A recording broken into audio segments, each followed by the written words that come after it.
Best put by someone on Twitter, Euphoria poses the interesting thought experiment of what if people in high school were 27 years old?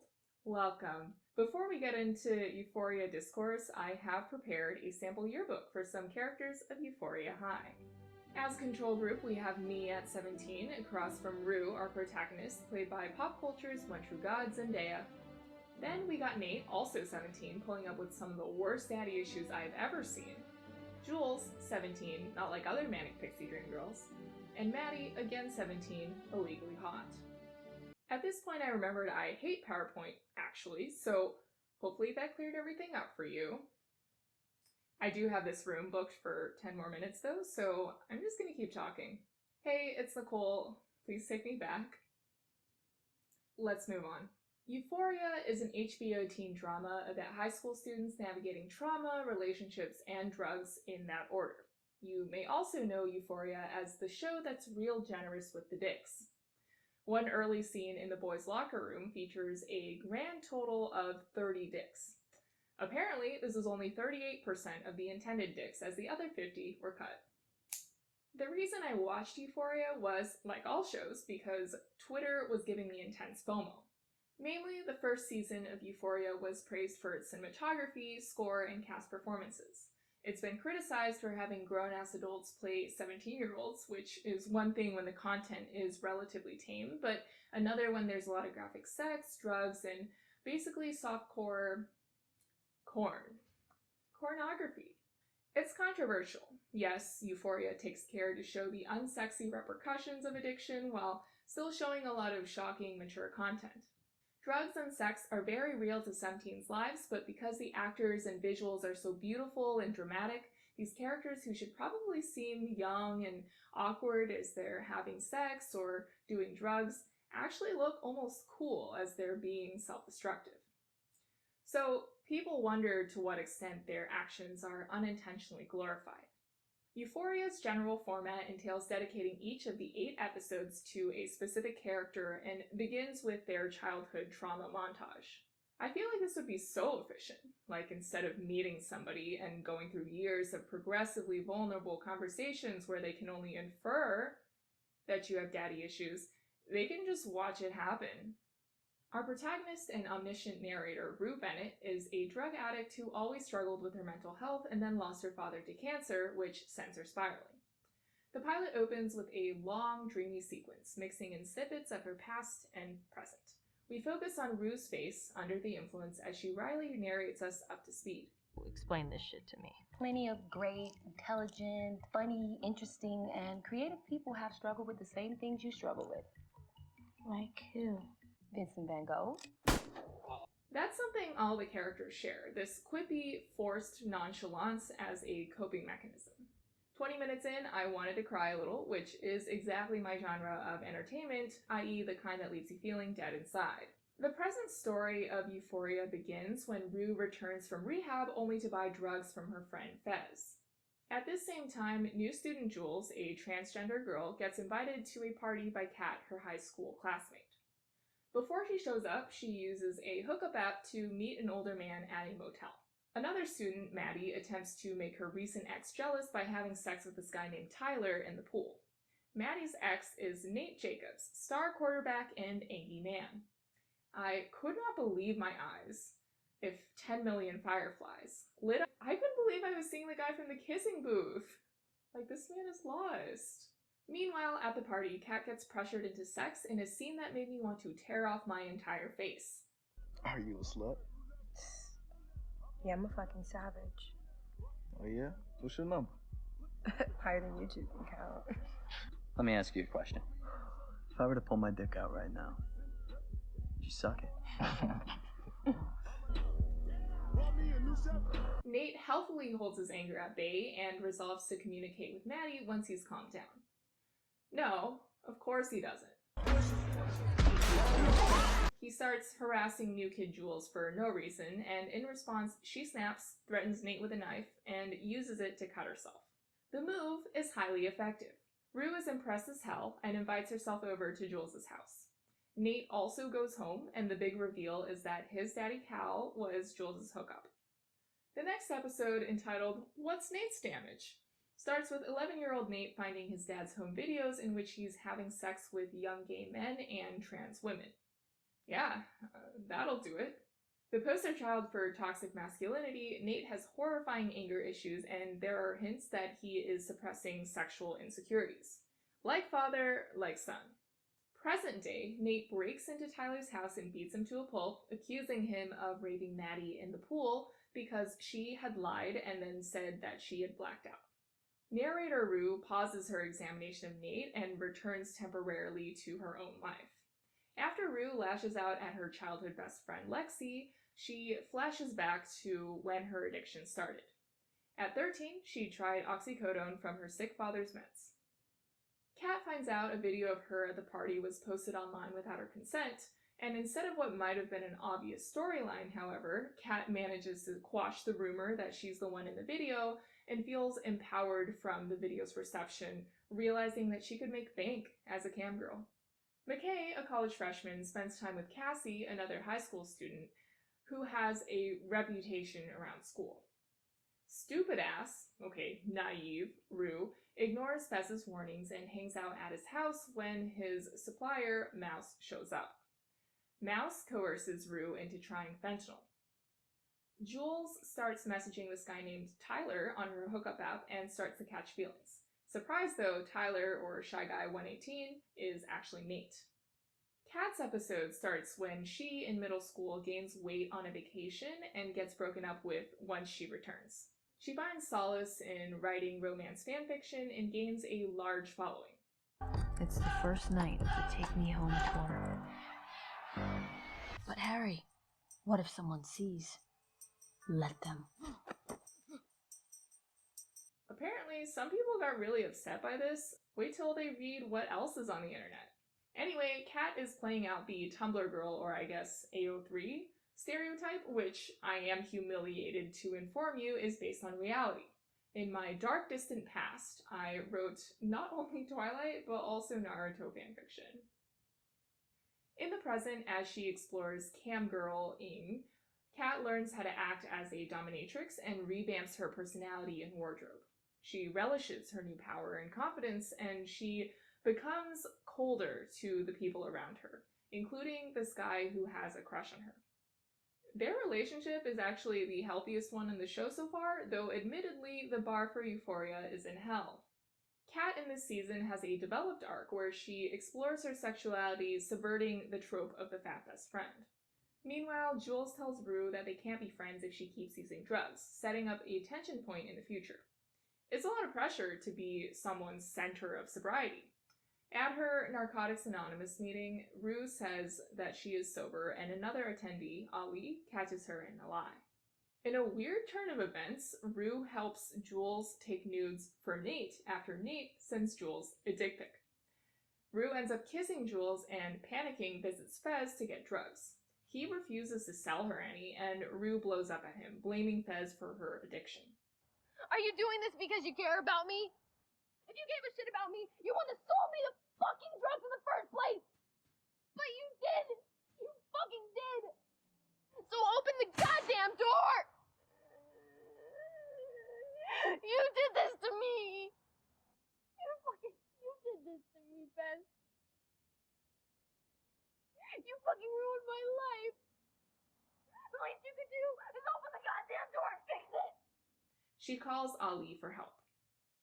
I really loved seeing the ugliness of Rue's character. I mean, obviously I hated seeing her hurt Fez, but as Ali says to her in one of the specials, drugs fundamentally change who you are as a person.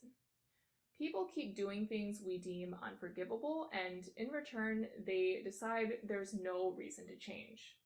Rue is undergoing a horrendous mental illness, a type that tends to elicit less empathy. Instinctively, I forget this sometimes and I want to judge Rue, and I can see this happens to other people too, based on the audience reactions and discussions of Rue's character. Obviously, mental illness may not absolve someone from how they hurt other people, but to say that it is a flaw in their core character or morality, well, that's an issue Euphoria wrestles with throughout the season. The series' midpoint features Jules' trauma. Kid Jules is admitted to a psychiatric hospital because of her gender dysphoria and self-harm. Later, she begins transitioning. At a carnival in the present, Nate and Maddy have an argument and Nate grabs her by the throat.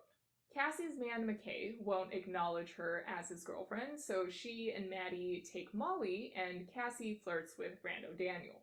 That's Kat's middle school boyfriend who is just as shitty now as he was back then. After the carnival, Jules meets up with Tyler and learns that he's Nate. Nate pulls out his go-to move. Over the last 3 weeks, you have knowingly produced and distributed child pornography. I've compiled all these photos, along with an IP address and an account that's linked to your name. If she tells anyone about her tryst with his father, Nate will report the nudes that Jules has sent him as child porn. Honestly, he needs to find a new bit because it's getting tired. Unfortunately, but understandably, Jules takes this pretty hard. Jules is interesting in that she's a trans character who's not reduced to that part of her identity. Also, other characters seem fascinated / in love with her, saying that you just know she's gonna become bigger than everyone else and leave Rue behind. I think Jules seems cool, but I don't think I entirely understand why everyone's so mesmerized by her personality. Maddy's childhood trauma is that her mom stopped her from participating in beauty pageants, which she was great at. She also has a deadbeat dad.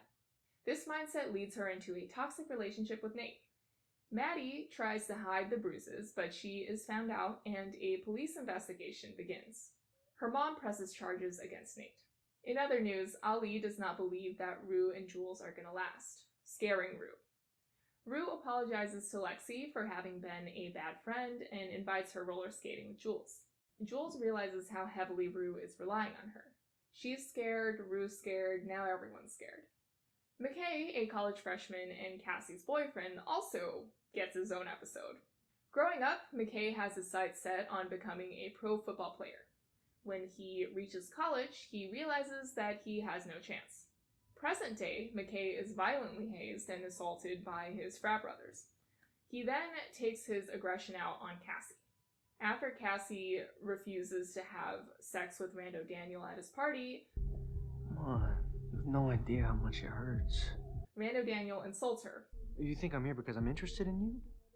And what you have to say, or what you think about things, as if you're so fucking interesting? Any guy who says he's interested in you beyond just fucking you is full of shit. And she goes home to find her period is late. As for the Nate situation, it gets pretty ridiculous. Nate breaks into Tyler's apartment and coerces him into confessing to choking Maddy. He also blackmails Jules into telling the police that she saw Tyler attack Maddy. At this point, him playing the minor corn card is so predictable that I pretty much save with him. Because I'll put you in jail. At Rando Daniel's party, Rue worries about Jules, who is drinking heavily and being kind of thoughtless. Rue apologizes to Fez for lashing out at him. Nate and Maddy arrive at Rando Daniel's party and are applauded by the partygoers. And then everyone clapped, literally. Rue becomes suspicious when she sees Jules' reaction. Cassie, surprise ice skater, has a lot going on behind closed doors. Namely, an ice rink. Anyway, she's more than the popular pretty girl. Her mother is an absent alcoholic and her parents get divorced in her early teens. After an accident, her father becomes an addict and abandons their family. Cassie has been taken advantage of by so many men, with many of them filming her during sex, which builds her a reputation. Although, on the surface, she seems fine, you see she is a deeply hurt character. All of her relationships are exploitative until she meets McKay. Then, when Cassie tells McKay she's pregnant, he is overwhelmed and suggests that she get an abortion. She does so, but not because she wanted to. I'm not saying I'm gonna have a baby.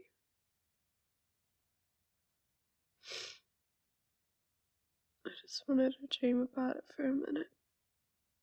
On this next segment of What's Going On with Rue, she falls into a manic depression after Jules distances herself. The scene where Rue dives into detail on how she physically can't go to the bathroom for over 72 hours is disturbing. It's an uncomfortable depiction of mental illness that usually escapes the glamorization of TV. Rue pieces together what Nate did to Jules and rashly asks Fez to intimidate Nate. He does so, but Nate anonymously reports Fez to the police, forcing him to dispose of his stash. Jules visits a friend from her old town and goes clubbing with her roommate. They take drugs and have sex. Euphoria Season 1 finale doesn't center on a specific character. It brings many to their breaking points. Rue and Jules make up as Rue is in the hospital for a kidney infection. After Maddy confronts Nate about his sexuality, he attacks her and she steals the video of Cal and Jules. Your whole family is so fucking weird.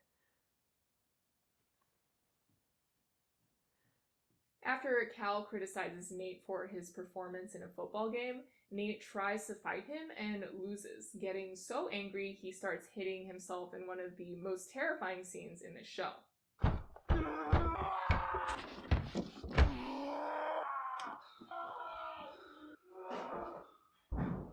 He hits his head so hard his actor has said that he got a concussion from it. Fez commits what I thought was a whole-ass murder, robbing someone to pay his supplier. Rue confronts Nate, who makes her insecure about Jules leaving her behind. Nate and Maddy break up. Rue impulsively suggests that she and Jules run away, knowing that Jules feels restless in their town, but Rue backs out at the last minute. For the first time, she really makes a decision for her sister and mom and considers the consequences of her actions for her family. Of course, Rue is full of contradictions. Given that she has kept drugs in her house for a while, she had never fully committed to get sober. This denial of recovery is explored more deeply in the 2 Euphoria specials post-Season 1. Rue goes home and relapses, donning her father's red hoodie and experiencing a haunting musical hallucination.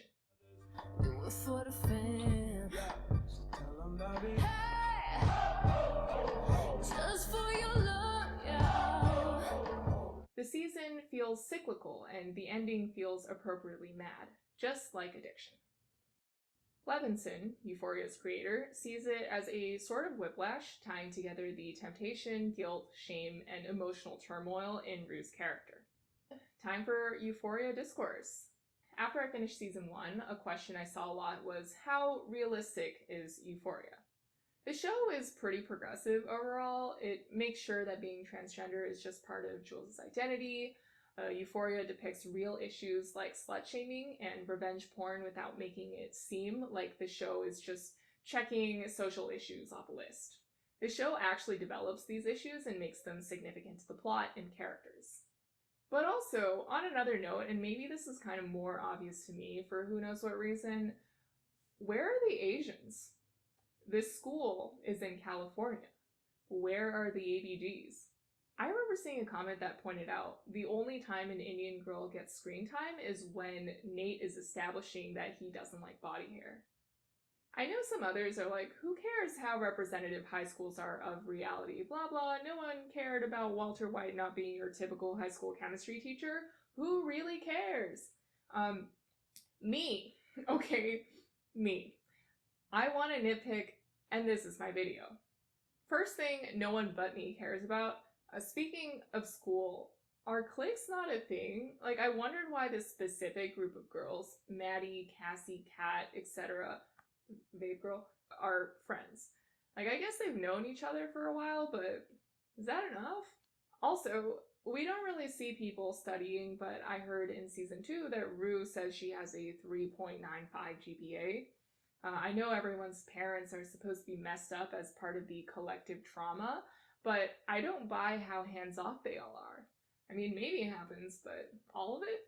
And while we're at that, everyone is okay with teens roaming the halls like this? Like, not to be all back in my day, but back in my day, we couldn't show our shoulders. People have suggested Euphoria, as it was shot, could have been set in college instead. Alas, American entertainment is unconditionally and irrevocably obsessed with the high school experience. I'll spare you that tangent, though. I've heard Euphoria described as a revisionist millennial fantasy where teens are confident and cool like how you wish you'd been or thought you were, at that time or in the present. It's an interesting perspective, but regardless, it is an erasure of teen awkwardness, and I won't stand for it. Although, I guess now teens are skipping their awkward phases, so what I'm saying is it should be illegal. Of course, in terms of realism, there are more serious issues we can talk about. Levinson has said that a lot of Euphoria comes from his own experiences with anxiety and addiction, as he used to be an addict and got clean at 19. He said, "I wanted to make a show about the anxiety of being young and the insecurities and unsureness of relationships, but I wanted to do it in a way that didn't rely so heavily on characters talking about their feelings, because one of the toughest aspects of being young is not being able to articulate how you feel." Another thing to consider, people have asked teens whether they thought Euphoria was realistic, and they said absolutely. People who haven't seen Euphoria might have the impression that it is only about teens doing drugs, but Rue is the only drug addict, though others are addicted to other toxic things. She does a lot more drugs than anyone else, and when others do drugs, their lives aren't completely ruined like Rue's. These experiences do happen to people, just perhaps in not an as over-the-top way. Mainly, I think teens resonate with the melodrama and the heightened emotions, so you have to take it with a grain of salt. Which brings us to the final boss question. Does Euphoria need to be realistic? I mean, Euphoria has a lot going for it regardless. The cinematography is gorgeous, it has its telltale style with extended close-ups on actors' faces, and this dreamlike quality inspired by Todd Hito. Hito deals with sci-fi suburban landscapes, and the showrunners have said the whole vibe is to reproduce that alien nature of the world that you perceive when you're young. The fashion is really striking, and the eye makeup is so cool.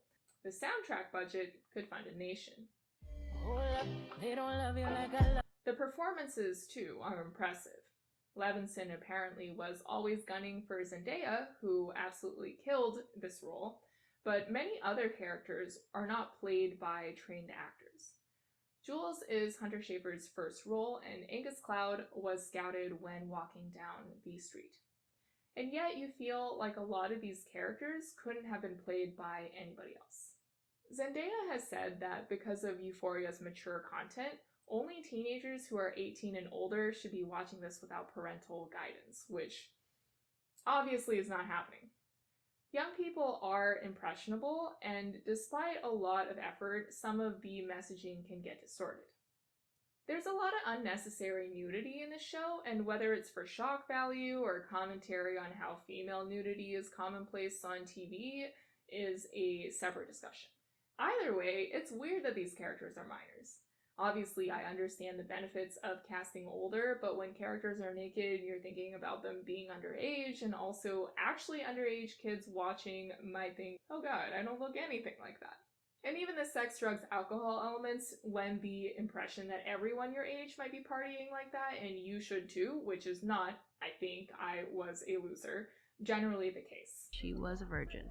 She told Jules that a week into summer school, and when Kat saw her reaction. Bitch, this isn't the 80s. You need to catch a dick. It all boils down to, yes, there might be teens doing all that, but they definitely do not look that cool doing it. Thanks for watching, and if you got anything out of this video, please watch another and find me in the comments. Alright, see y'all!